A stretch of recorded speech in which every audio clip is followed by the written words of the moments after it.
Hello, I'm retired Battalion Chief Larry Cockman, Chairman of the Greensboro Fire Department History Book Committee. The American Fire Service is rich in tradition and culture. A firefighter's life is filled with many emotional highs and lows. Stories of major fires, national disasters, medical calls, firehouse living, and family life are often verbally shared from one generation to another. Many times these stories are lost forever when a firefighter passes away.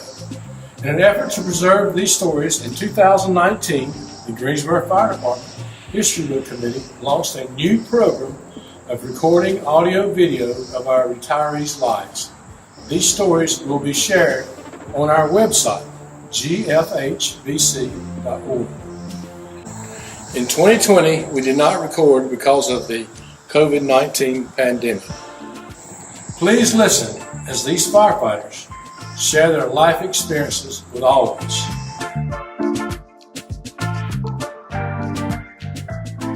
My name's Harold Ray Robbins. I'm 70 years old. I joined the fire department on June 1st, 1973, retired in 2008, and was a battalion chief in the fire department. I have a son in the fire department now that was been here 18 years now. He's at Station 20. His name? Jeremy Scott Robbins.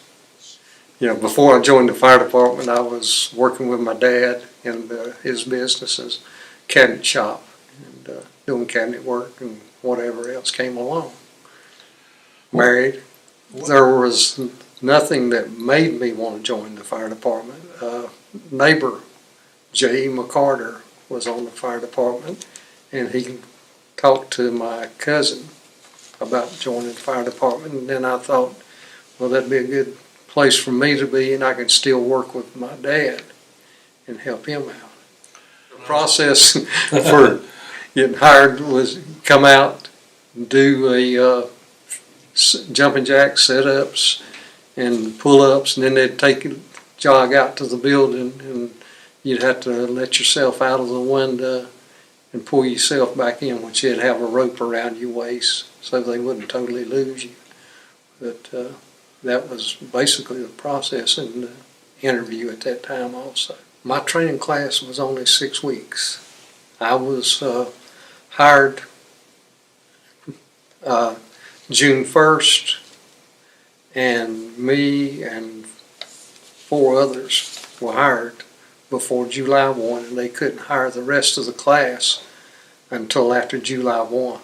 So I was out here for 6 weeks. My first day was going around the asphalt out here with a trenching pick, trimming grass. That was before string trimmers. And then I was put on the truck for 6 weeks, and then we came back out to go through training for 6 weeks. Some of the people in my training class were Phil May, Brooks Langley, Pete Culbreth, Raymond Holloman, Bob McLean. There were 14 of us originally. Mike Henson. The funniest thing in training.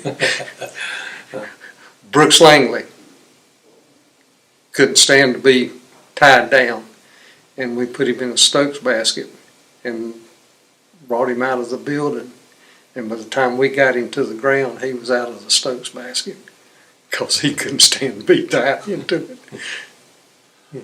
A funny thing happened at the station. I was at Station 5. I was riding the truck company. Richard Page was on the engine company. They had gone on a call, and I decided I'd take a shower while they were gone. So I got in the shower and heard somebody say, "Can I use your toilet?" And I just kept trying. I said, "Them guys are messing with me." So then, "Can I use your toilet?"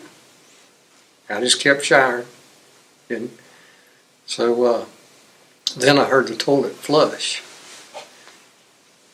And I said, I just kept showering. And then the door started rattling. This lady opened the door, and she had a drink, a Dr. Pepper in her hand. And she said, "Hi." I looked at her, I said, "What are you doing in here?"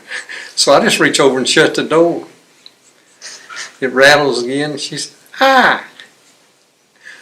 I said, you're not supposed to be in here. Now I shut the door back. She left, I guess. I didn't see any more of her.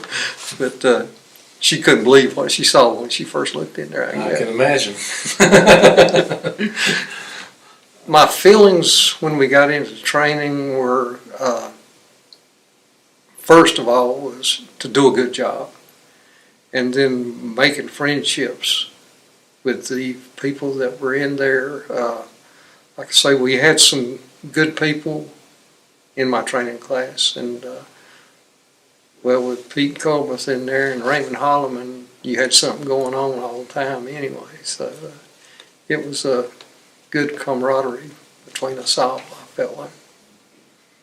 Well, it was a change from what I had always done, everything, because I'd really never had another job except working at a service station and working for my dad, working with him. My first station apparatus, I was stationed at Central Station downtown on Truck 2 at Robert Atkins, J.C. Barham, and Charlie Bean was our captain. It was, well, that was a good experience period for me. They were all worked with me and taught me a lot. My first captain, Charlie Bean, was a good man, and we picked on him a lot and a few things, and he was a man of good morals. He taught a lot of things and gave me some instruction, got me driving the truck. Well, we was on the truck one morning, it was cold, and I never wore a coat. And he said, you drive back to the station. So we were over on one of the narrow streets off of Bessemer Avenue, and Charlie was riding around there, and he was bouncing. He looked over at me, he said, you can get up on the street anytime you want to. I probably had some nicknames that I didn't hear or know about, but there were some that, one that stuck with me for a while there toward the end. You want to share it with us, or would you rather not? You were witnessing of the being called the department asshole. And it stuck. I mean, I even, we had a conference here in Greensboro, and I come in after the conference, and there was a name tag on my desk. It said department asshole. The union during my career was active, but not like it is today. They would put signs up in the station, posters about a meeting or something, and some chiefs would come in and tear them down. And I worked for some good chiefs, Okay. and good captains. During my career, our companies cooked together, or when I was out at like Station 8 and stations like that, we cooked as individuals. Central Station, the 4 companies up there, we cooked as companies.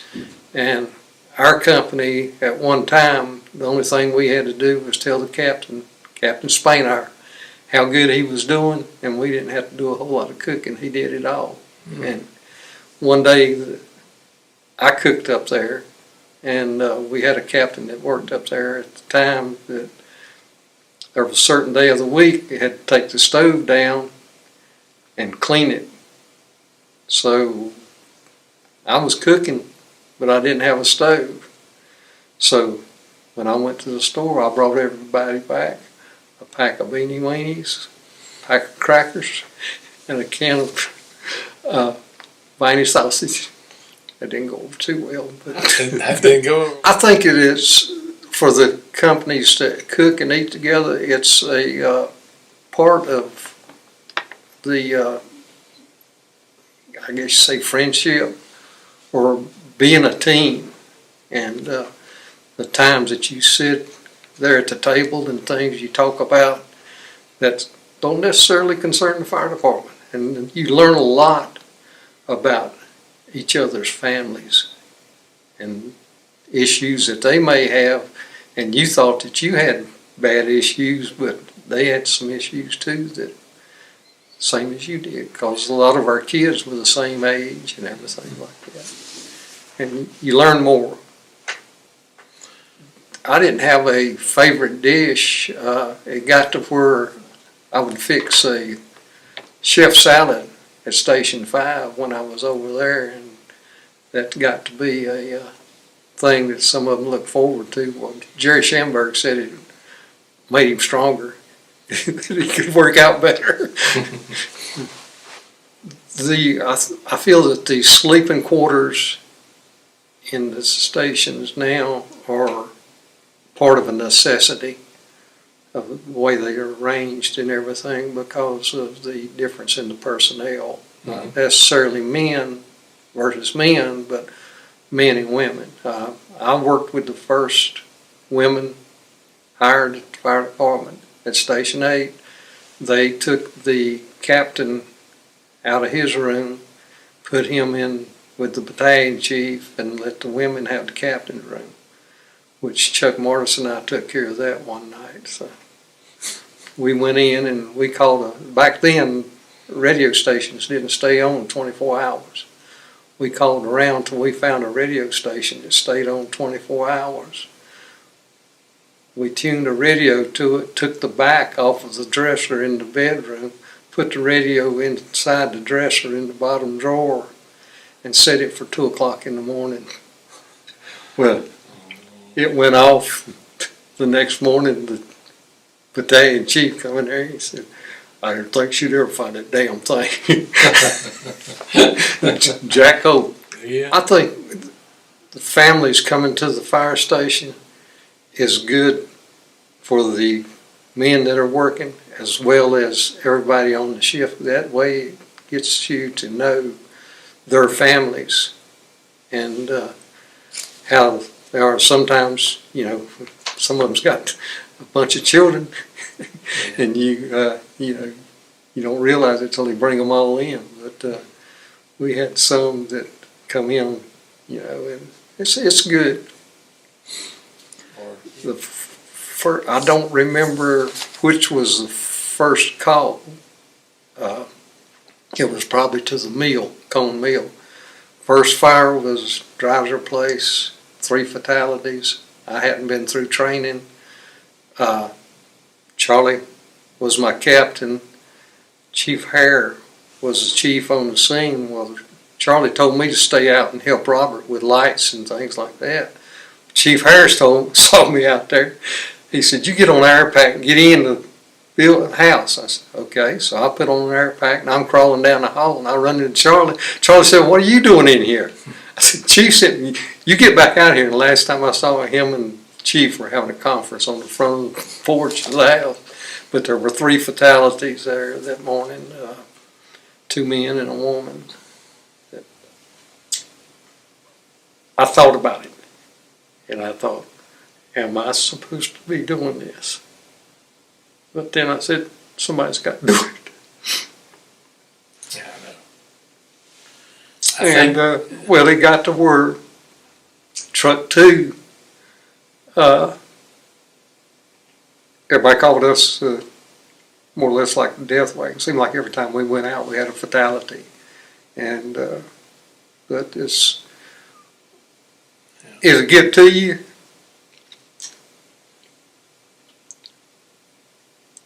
Medical calls when I first came on the department, and I was stationed at Central Station, the real Central Station, was a rescue squad. There's a panel truck with 2 people riding it and very little equipment. And I rode it several times when I was at Central. And but then, we changed where we were responding more with the EMS and everything, and most of that came about after I was promoted to captain and battalion chief. And they weren't as, prevalent as they are today. The medical call response times, I feel, are good because of the location of the fire stations and getting the assistance for someone there as quick as we can. I mean, it's the same thing with fire calls.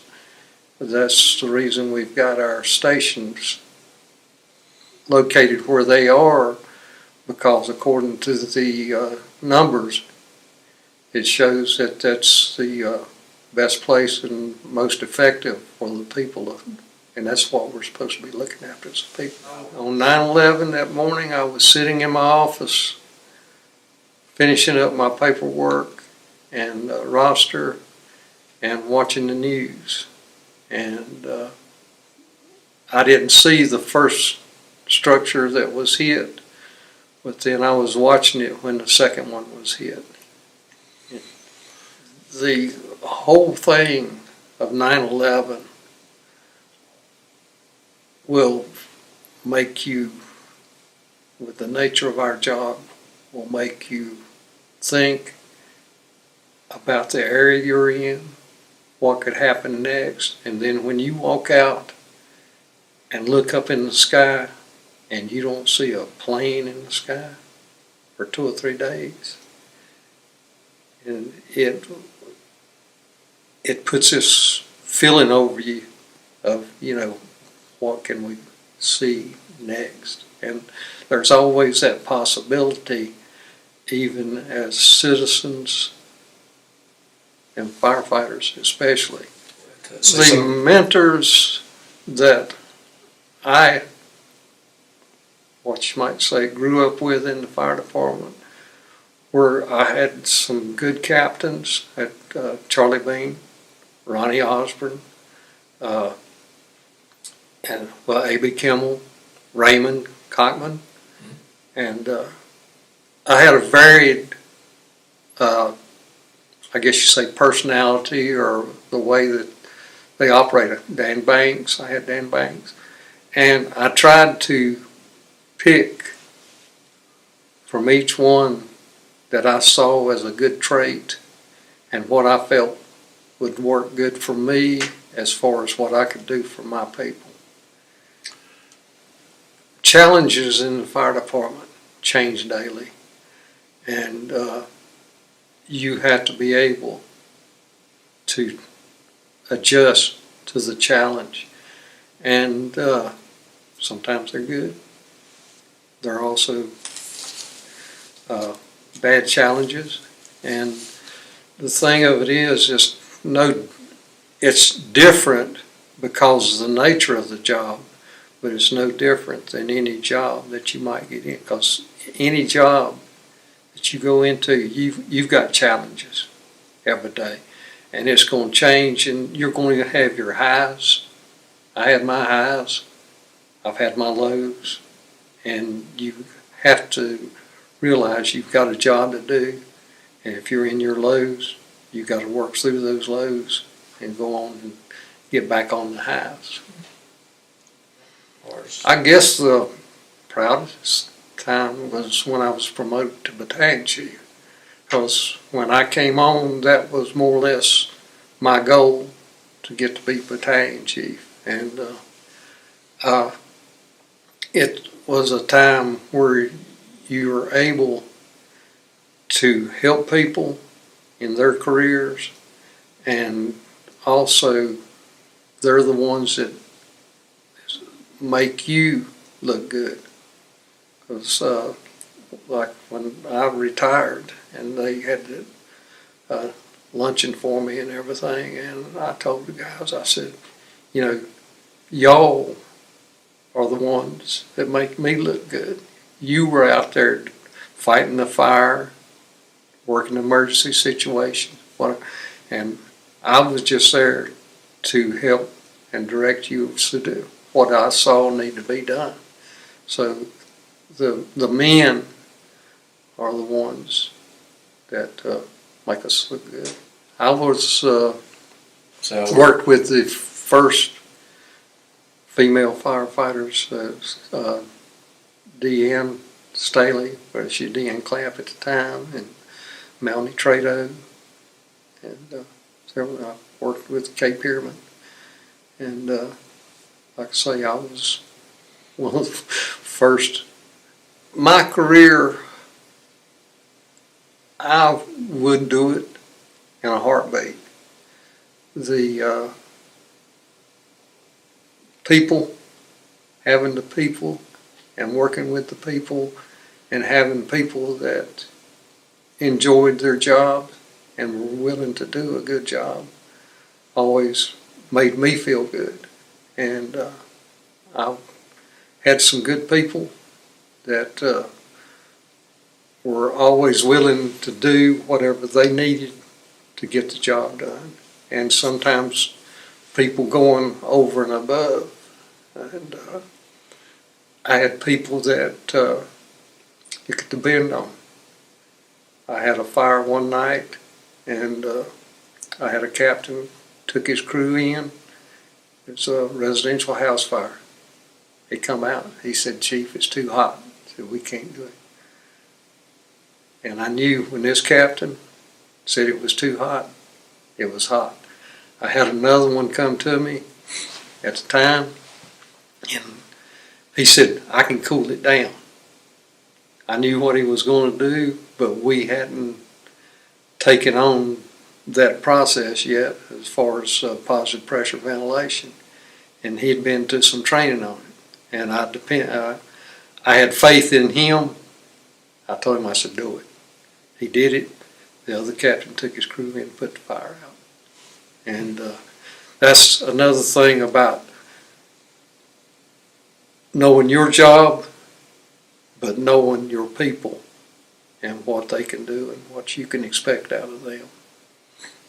I can't think of a thing that I could do different. I mean, I'm sure there were times that people didn't like my decisions and some things I made, but it's like every time that I got a new captain into my battalion, he'd call me and say, "I want to come over and talk to you, and you tell me what you expect."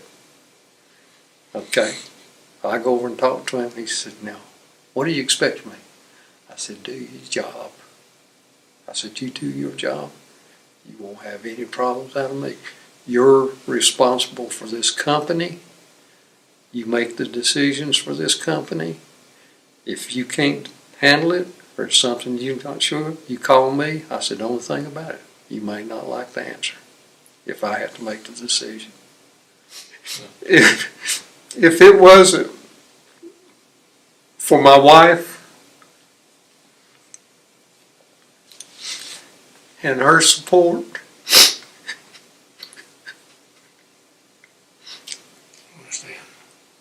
and her having to do what she had to do when I wasn't there, while I was at school, or if I was out doing something, if it wasn't for her and her support, I couldn't. And like I say, the last 2 years, or almost 3 now,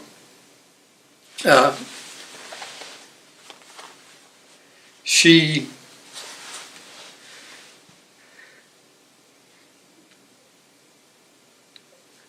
as you know, she's sort of had to look after me as far as health. I mean, I had COVID. I had 2 years ago had quadruple bypass surgery, and that puts a lot of stress on her. Yep.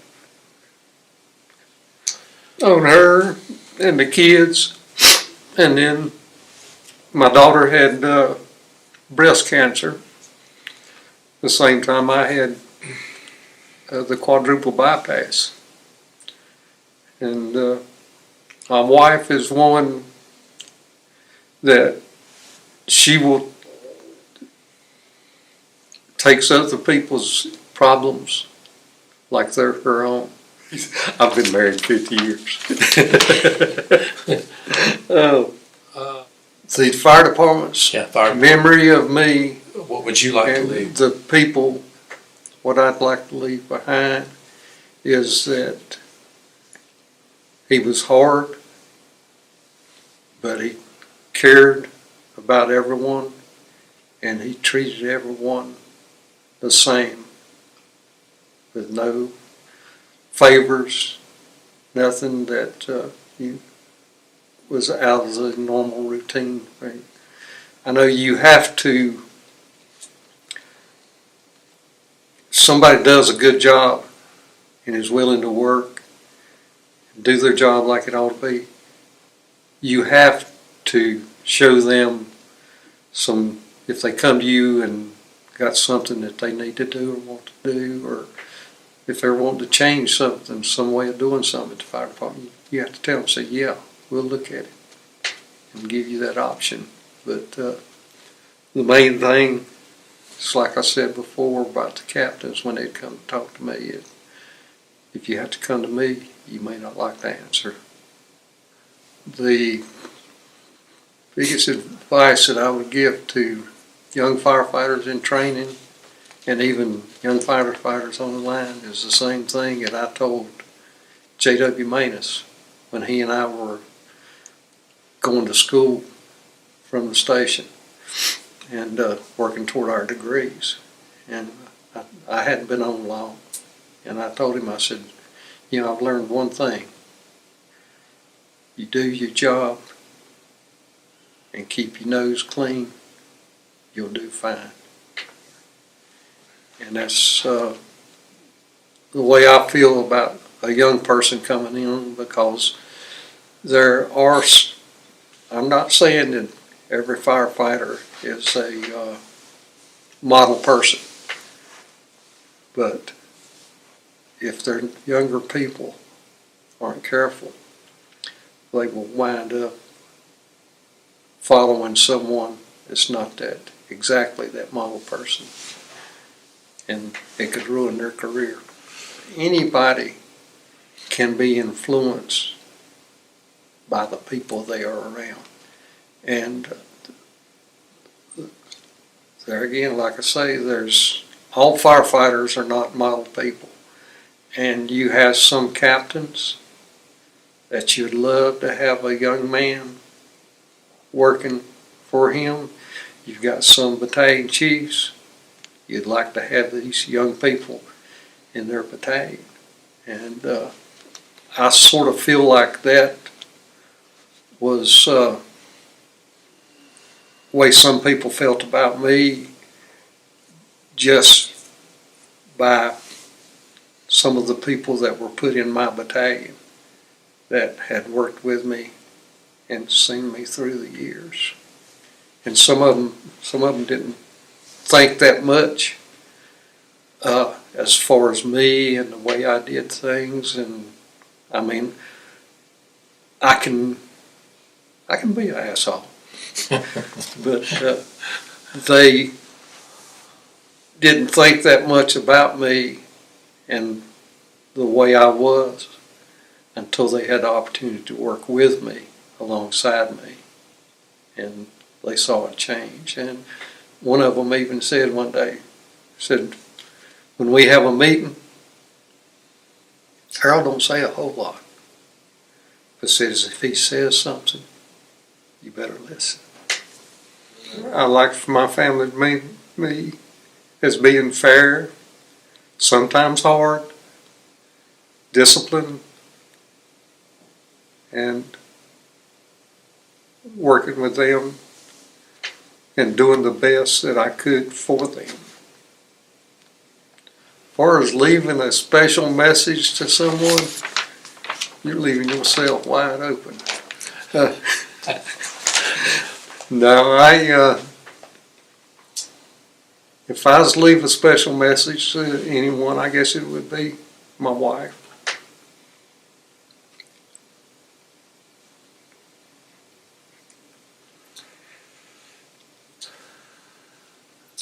Sandy.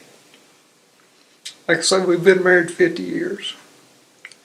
And I've told people time and time again, if anything ever happened to her, you wouldn't have to worry about me looking for another one, because I couldn't find one as good as she is.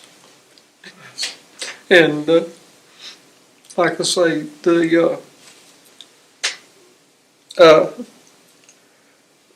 2019, I had that quadruple bypass. It wasn't nothing. And then I had this COVID. And my doctor called me 2 days after I got out of the hospital for me to come, for him to check me out. He walked in the room. He said, "Man, it's good to see you." I said, "It's not half as good for you to see me as it is for me to see you." I said, "Quadruple bypass wasn't nothing. But I said, this crap will kill you." But Sandy's been a trooper. Well, that's like I talked a while ago about the different battalion chiefs, district chiefs, stuff like that. I worked with Chief Price. First time I saw that man, I said, "Gosh, I hope I never have to work for him." I go in Station 1 one day, or Central, and my captain comes up to me. He said, "You're driving the chief today." I said, "Oh, is that right?"